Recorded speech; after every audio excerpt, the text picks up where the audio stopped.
Tingnan ninyo sa Genesis 3 verse 9. Nang magkasala ang unang tao, sinong hinanap ng Diyos?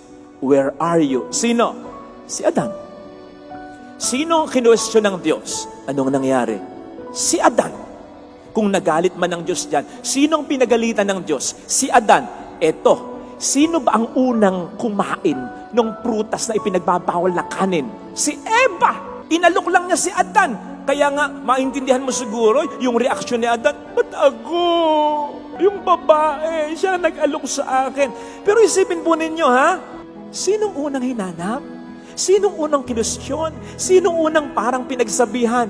Si Adan. Hindi kaya mga ama, mga asawa, mga mister dyan, kapag nagka-problema sa pamilya, kapag halos maloka na yung misis mo sapagkat walang maharamdamang suporta mula sa iyo, kapag nahihirapan na siya kasi pinagpapalit mo, sinasaktan mo, kapag nawawala na sa tamang pag-iisip niya dahil sa problemang binibigay mo, kapag ang mga anak mo ay hindi lumaking maayos, nag-aaway-away pa, kapatid, buhay ka pa, kahit nasa kabilang buhay ka na, sa palagay ko, ikaw pa rin ang hahanapin ng Diyos at tatanungin, nasaan ka?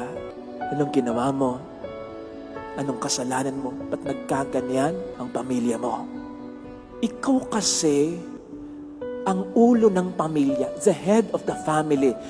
Ang katawan mabubuhay ng walang kamay, ng walang paa, pero hindi ng walang ulo. Patay ang katawan na walang ulo. Ang simbahan parang katawan.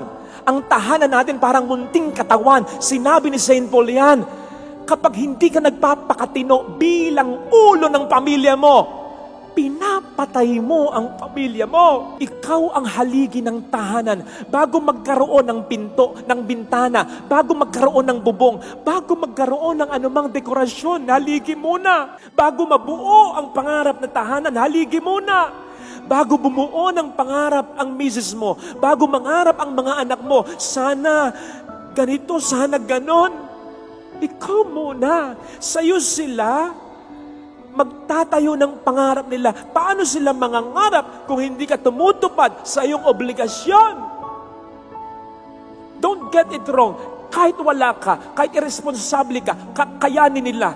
Pero wag mong iisipin, kaya talaga nila. Kakayanin nila, in a sense, wala silang choice kundi kayanin na lang talaga. Kinakaya lang nila sapagkat ayaw mong samahan sila.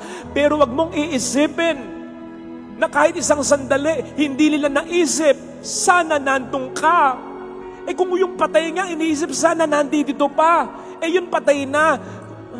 Matatanggap na yun kahit paano lang, di ba? Pero yung ikaw ay buhay, tapos makikita kanila sa piling pa ng iba. Huwag mong isipin hindi kanila hinahanap. Kung gusto mong maging ama na ipagkakapuri ng iyong pamilya, sa kahit kanino at sa kahit saan, kahit nagipit sa pera, ito tatay ko. Kahit mayaman kayo, proud pa rin ako sa tatay ko. Kung meron kang anak na lalaki, ikaw ang magiging pinakamodel. Gusto ko maging tatay ko. Kung ikaw ang isang ama na meron kang anak na babae, na ikaw ang magiging standard niya. Gusto ko pag nag-asawa ako katulad ng tatay ko. Gusto mo ba na mag-asawa na lang yung anak mong babae ng kahit sino? Sapagkat ikaw kahit ano ka na lang din? Yung mga nangyayari sa mga anak ng mga tatay na responsable, hindi yun karma. Yun ay yung nakikita ng mga anak ninyo na nai-immune sila na parang I don't deserve this kind of guy. I don't deserve this kind of girl. I don't deserve the best guy, the best girl. Okay na kasi ganun yung tatay ko. Kung gusto mo na isang ama, na ikaw ay yung kahit mauna ka sa misis mo, pero mahihirapan siya na makakita ng katulad mo. Sa kahit anong ganda ng sermon ko, kung hindi mo sundin, kung mapariwara ka pa rin, ano sa akin? Pero kapag ikaw ay mayroong anak na napariwara dahil sa'yo, kahit sa kabilang buhay, hindi ka patatahimikin ng kalooban mo, mahirap talaga maging isang tunay na ama. Pero the moment you commit yourself to God, Lord, gusto kong maging ama na ipagkakapuri ng asawa ko, ng mga anak ko, God will help you. By all means, He will help you. Nasa Biblia, hindi ko lang maalala kung saan, hindi diringgin ng Diyos ang panalangin ng isang mister na malupit sa kanyang asawa. Ngayon, Kung mananalangin ka ngayon sa Panginoon, Panginoon, I commit myself. Ano man ang palsong pag-uugali ko bilang ama, gusto kong magbago na. Tulungan mo ko. Sinasabi ko sa iyo, magkukumahog ang Diyos na tulungan ka.